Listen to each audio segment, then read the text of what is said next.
my goodness. Hello, I am back. I'm hoping that the street noise is not too crazy. I'm a little bit backlit, but I think it's kind of fun. It's kind of glowy. And I'm here to do a April first impressions video. I know that I kind of skipped over March. That was not ideal, but I may make one of those, or I might just like include it in a general reflections one this year. But I thought instead of getting super behind, I would just cut to the chase, cut to April. It's currently the 29th, so we're pretty much at the close of the month. And I have a list of things that I've compiled that have crossed my path this month, and whether it's good and bad, it's mostly good usually. Yeah, I'll just get into it. Also, sorry, I don't really know what to do with my hair right now. I have it tucked in, obviously, and I can't tell if it's like cool and chic or if I look really stupid, but this is what it is right now, and I'm just gonna keep it this way. The first thing is my new phone. I have the 17 now, which is what I'm currently filming on, so I'm hoping quality wise it looks good. I'm hoping that even though I'm kind of backlit, it still feels like bright and nice. It's great. I'm really loving the new camera improvements and still getting used to the features. The action button is really weirding me out because I want to press it for volume, but that's not the like right button. The next that made an impression on me was the Enorme Gallery. This is located in basically Union Square. It's a really small space. From images online, I just had the impression that it was like a couple rooms, but it's literally just like basically the size of my bedroom. Well, probably bigger. Nevertheless, love that they are showing small artists. Loved that I could go and visit. I went there at the beginning of the month and I saw Some Studio. They were doing the Bobo Cha Cha exhibition, and that is like a Malaysian dessert that they focused on. They had a lot of glass and ceramic sculpture. They also had a sweets installation with it where they were serving these Malaysian desserts, and I think that was a really sweet touch to connect like another sense to the experience. Was able to speak with the artist, which was really wonderful, and she talked about how she wanted to play with light, especially with the glass and the way that things filtered through. The ceramic glaze was very unpredictable for her, and all in all it was like a celebration of her childhood and nostalgia, with again with the candy and the desserts that all kind of tied really nicely. The next thing is a store that I went to. It's called Bomi. It's like a home and lifestyle kind of store around Mercer, and I would check them out if you just want to see some cool brands and go into a space that feels like very high in aesthetics. They had brands like Tekla there, which I love. My dream is to have bedding, towels, bathrobe Tekla. So love them. Moving on, I went to Bubby's with my roommate and one of my friends, and we had their breakfast. It was a bit of a line, I won't lie, but it moved fairly quickly and it was weirdly efficient. I have no idea what their system was, but we moved like 5 times and then we got in. So it was fine. I was walking and like confused the whole time, but it was great. I got a pancake flight. I would say that the food was good. I wasn't necessarily going to write home about it. Would I go again if someone invited me? Sure, it is a line, and I wouldn't necessarily like tell someone that they would have to go there. Oh, they also had these mugs that were really cute. They were like diner style, really thick handles, and I wanted one really badly and was luckily able to get my tea in one of those. Another food thing was from Lucy. I actually worked her event for her book launch because she came out with, I have it here actually, her book, Cake from Lucy, a fun event. She has a bakery in the East Village.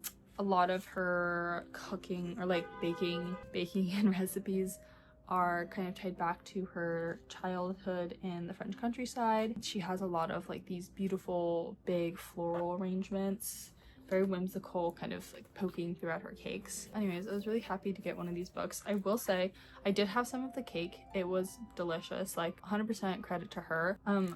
Some of the recipes that I flipped through in here, I'm like kind of iffy on. I'm sure they probably taste great, but it does feel very like on trend, which hey, maybe she's the one starting the trend. So like, again, power to her. Maybe that's just me being negative, but that's also my opinion. So looks great. If you need a good cake and you're in New York, definitely get one from her. Also in the East Village is Victoria.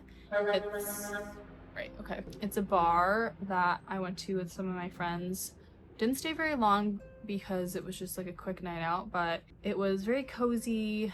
Staff was really great, and there was a photo booth, which was fun. So if you need something like more chill and casual, I definitely recommend that. I don't know how it gets super late because we're on weekends, but I mean, I think it would be a really cool vibe. I went to Drum, now we're in like the bar, I guess, section. Went to Drum for some dancing with my friend. Love dancing. Like, I'm the kind of person where if I don't dance, it's a bad night out. However, the DJ kind of sucked. I'm not gonna lie. I don't know their reputation. I don't know if it's like really a dancing bar. I had a great time with my friend, but I felt like, and again, I'm not an expert, I don't know. It just wasn't as good as it could be, I think. Last bar was Hair of the Dog. I think also East Village, yeah. I went there again with roommate and her boyfriend and a couple friends to do the trivia night, actually, which was super fun. It was the longest trivia night ever. I don't even think we finished it, but it was great. Like, I would definitely go again. We got a cute table outside. We'll have to go back and finish it and get a better group this time because I think we're a little out of our depths on some questions. That's okay. To kind of round things out, oh, back to the food. My froyo obsessed roommate and we have been going to Mimi's, like, I don't know, maybe it's a pretty average amount, but just the increase of froyo consumption in the state of New York. Mimi's is a lot. We went to 16 Handles. Apparently this is like the New York City childhood local staple that like you would get after school. My Californian yogurt time equivalent, I think. Anyways, went there, like half the price. So we'll be going back. It was delicious. Great non-dairy options too. And then kind of in some media things that I've been indulging in. I have been watching a ton of TV, so I didn't really have much for that section.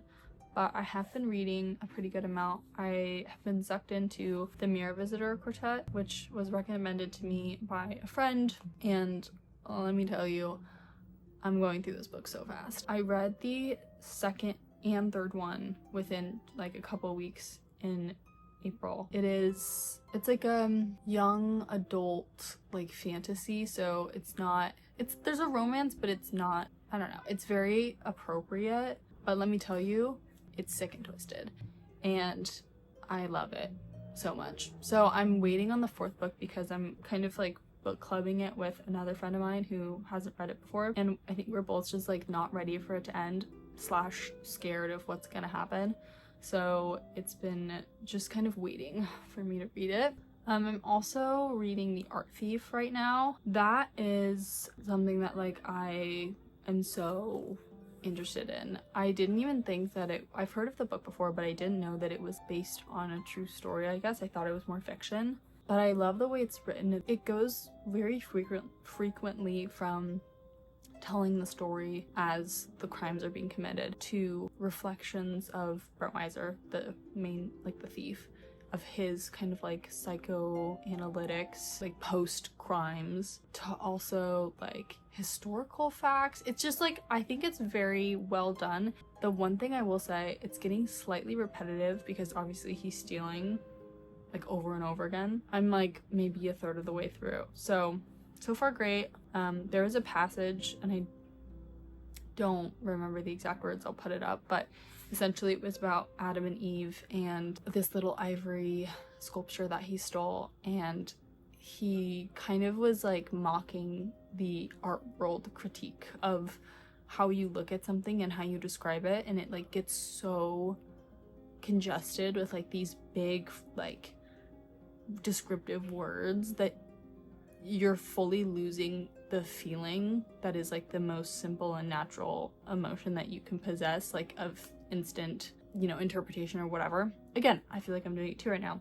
So I just thought it was a very like funny little quote, and I'll insert it, but it just made me laugh, and I feel like those kind of perspectives do show up in this book, which I also like, where it's not just like this one big story. It is the idea of his thought process and how art as a whole is perceived and like idealized in these museums with these big spotlights and grand cases. So would definitely recommend if you're into art history. Love that. Finally, I guess we'll get into some music. I've been loving Andromeda by Weyes Blood. I don't know, but it's very ethereal and floating and dreamy, and I think it's just a beautiful interpretation of opening yourself up to, I guess, more so love in that sense, but the universe as a whole. The idea of being open and having such a large space to express yourself, but then also to be vulnerable. So I listen to that a lot when I walk around. And then on a kind of different note, but still artsy, obviously Drop Dead by Olivia Rodrigo. I'll close out on this one. That song is like, it's huge for me. I remember my sister sent me the music video when it came out, and she was like, dude, you're gonna love this. And of course she was right. They filmed in Versailles. Holy wow, that is just amazing and iconic and stunning, and I loved just like every part of it. I feel like that's exactly how I want to be, is like just so lovesick and running around and dancing and not really giving a care in the world about anything, and just like having the best time ever. And maybe that's also a theme for April and maybe going into May. Those are kind of all the things I could think of for my impressions. I didn't touch on maybe everything, but I'm gonna be better about tracking next month and logging a better catalog of things to talk about. But I hope that you enjoyed my video, and I'm excited to share these experiences that I'm having in the city with you, and I hope to see you in the next one. Have a great morning, noon, night, and I'll see you later.